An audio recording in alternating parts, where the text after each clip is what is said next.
Hello friends, और आज हम आ गए हैं एक नई मूवी की रिव्यू लेकर, पटना शुक्ला। और जैसा कि आपने नाम में ही देख रखा है कि अगर आप पास भी हो और आपको फेल कर दिया जाए तो आपको कैसा लगेगा। तो ये फिल्म इसी पे आधारित है जो बिहार यूनिवर्सिटी के बारे में बताती है, जिसमें एक लड़की पास तो है मगर उसके नंबर किसी और दूसरे के रिजल्ट से एक्सचेंज कर दी जाती है।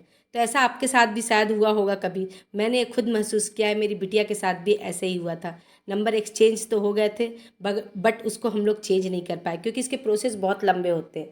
और जब आप रीटोटलिंग के लिए डालते हैं तो सिर्फ वो रीटोटल करते हैं और चेकिंग नहीं हो पाती है, इसलिए बहुत सारी प्रॉब्लम्स का सामना करना पड़ता है। और ये पिक्चर आपको उसी चीज़ से अवगत करा रही है। आप देखेंगे कि कैसे इसमें एक लड़की और एक वकील इसका सामना करते हैं। इसलिए चलिए आगे चलते हैं हम लोग फिल्म की रिव्यू की तरफ।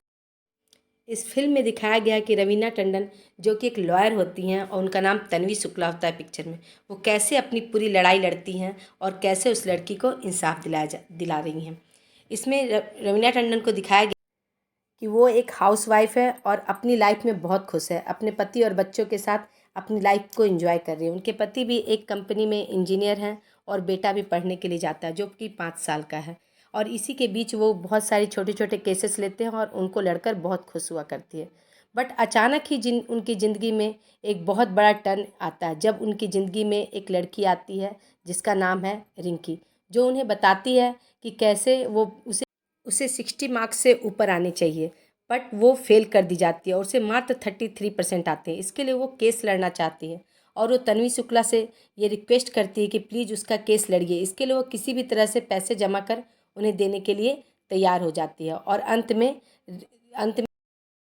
वो इस केस को लड़ने के लिए तैयार हो जाती है और बिहार यूनिवर्सिटी को एक लीगल नोटिस भेजती है, जिससे बिहार यूनिवर्सिटी के हेड ये डर जाते हैं और एक बहुत बड़े वकील को अपॉइंट करते हैं।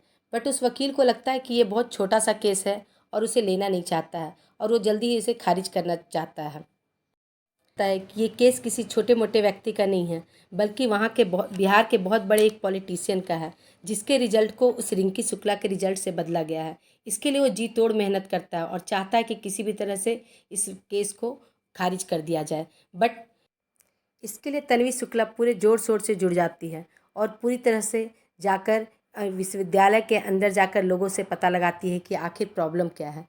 तभी उसे पता चलता है कि जो बहुत बड़े पॉलिटिशियन हैं वो उन्हें बुलाते हैं और बताते हैं कि कैसे उन्होंने उसके हस्बैंड की हेल्प की है और उन्होंने ही उससे वो बदल लिया है रिजल्ट को। इसलिए अच्छा हो कि वो उससे दूर रहे, उस केस को छोड़ दे।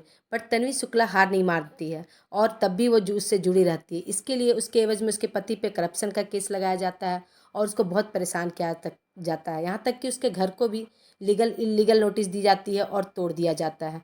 पर वो हार नहीं मानती है और उस पॉलिटिशियन को कोर्ट केस में बुलाती है और केस को पूरी ज़ोर शोर से लड़ती है। इसका परिणाम ये होता है कि उसे पता चलता है बाद में कि वो खुद भी जिस की बदौलत जिस लॉयर बन करके उस केस को सॉल्व करी है, उसकी खुद की भी जो मार्कशीट है, इसी तरह उसके पिताजी ने उसको बदला था और इसके लिए किसी एक व्यक्ति को अपना त्याग करना पड़ा था। और वो आज जा कर के अभी एक किसी गैराज में काम कर रहा था। इस बात का उसे बहुत अफसोस होता है।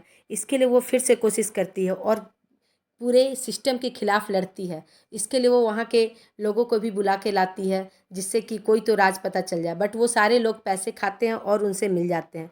लास्ट में वो खुद को ही अपने समर्पित कर देती है और जज को ये बताती है कि उनके खुद के साथ ऐसा वो प्रूफ कर सकती है कि कैसे उस यूनिवर्सिटी में घपलेबाजी चल रही है, क्योंकि उसकी खुद की भी जो पोस्ट है वो उसे दान में मिली हुई है। उसके पिताजी ने भी वैसे ही पैसे खिला के यूनिवर्सिटी को ये सब कुछ किया है। अंत में उसकी जीत होती है और ये कहानी दिखाती है कि कैसे एक वकील देश के लिए लड़ती है। अगर आपको भी ये कहानी अच्छी लग रही है और अपने आप को इससे रिलेट कर पा रहे हैं तो आप मुझे कमेंट बॉक्स में बता सकते हैं और इसे लाइक और सब्सक्राइब कर सकते हैं।